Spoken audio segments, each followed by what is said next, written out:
What's up guys, it's Will back again, and today's review is Popstar Never Stop Never Stopping, which stars the members of the comedy trio Lonely Island. You probably know these guys from their work on songs like this, which pretty much become viral sensations every time they're released online. But anyway, now that we're on a boat, man, let's get into it.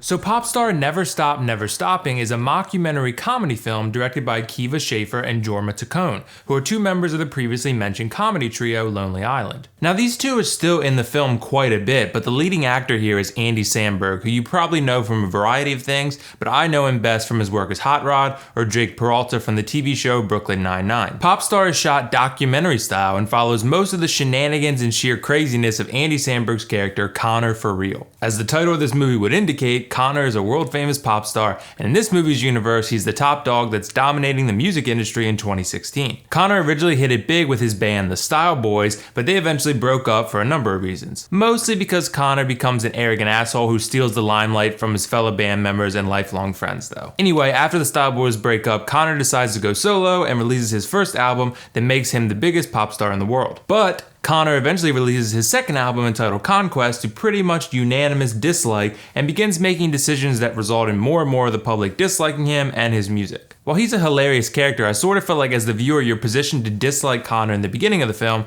because he exhibits traits that most of us probably don't want to see from the rich and famous. He's arrogant, he takes credit for things he didn't do or accomplish, and he's selfish. But his character portrayed by Andy Samberg is absolutely hysterical, and that's the point of this movie for the most part, to make you laugh. On that note, let's transition to the humor. The movie is absolutely hilarious from start to finish. I was in a theater of maybe like 15 people, so I'm hoping this does well at the box office, but either way, every single one of those 15 people, including myself, were laughing throughout this entire movie. There's a lot of really funny parts where not just Andy Samberg, but also Akiva, Schaffer, and Jorma Taccone get to show off their comedy chops. Pretty much the entire movie is just one long hilarious mockery of the outlandish lifestyles that these pop stars live on a daily basis. It also wouldn't be called mockumentary if it didn't mock the documentary style of some of these famous musician documentaries that you may have seen before, which this movie actually does very, very well. There's also a ton of celebrity cameos, and not a single one of them feels forced. Every time one of these celebrities shows up, it just adds even more humor to the story because they don't feel shoved in there just for namesake, they actually add quite a bit of humor to that specific scene. The type of comedy that this film exhibits, I think really will translate to pretty much all demographics. It's not just raunchy toilet humor, although there is some of that. Did you take a shit in the Anne Frank house? Do not go in there! Woo!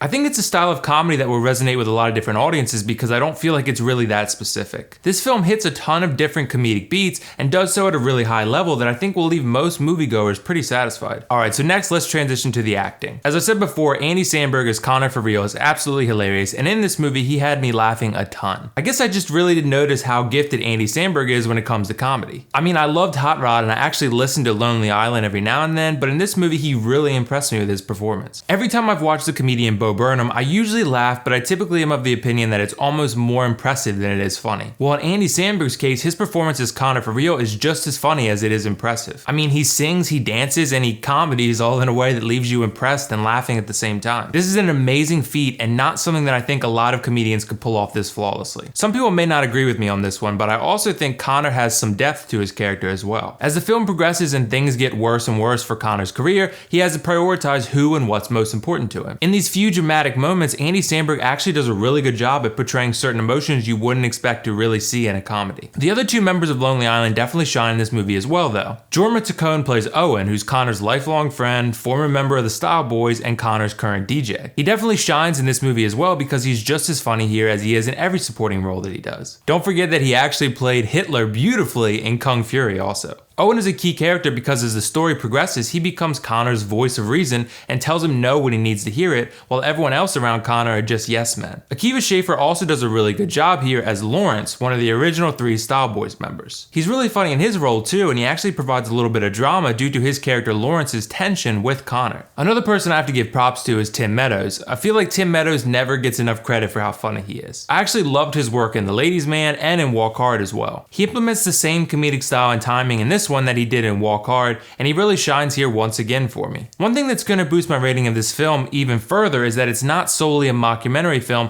built around laughs and nothing else. While the plot wasn't the greatest in the first act, things really ramp up in Act 2 and 3 and provide a really satisfying story that allows the comedy to shine through. Connor's riding a career-high wave, and eventually that wave begins crashing down on him. He has to reevaluate everything that he knows so that he can figure out who and what is most important to him. Connor's story is somewhat of a redemption story and comes full circle by the end of the film. This film exhibits great comedy, but it also exhibits really good storytelling, and the two complement each other really nicely. Overall though, I'm going to give this movie a 9 out of 10 and recommend that you go see it in theaters. I love the acting, the humor, the story, the way it was filmed, and the celebrity cameos. Act 1's plot was a little murky as the film was trying to find its identity, but things really pick up and it resulted in a really satisfying experience for me as a moviegoer. So did you guys see Popstar Never Stop Stopping yet? What did you think of it? And if not, drop me a comment and let me know whether you're excited to see this movie or not. And if you like this video, hit that like button and don't forget to subscribe to my channel for future content like this. That's all for now. This is Willfoxification signing off.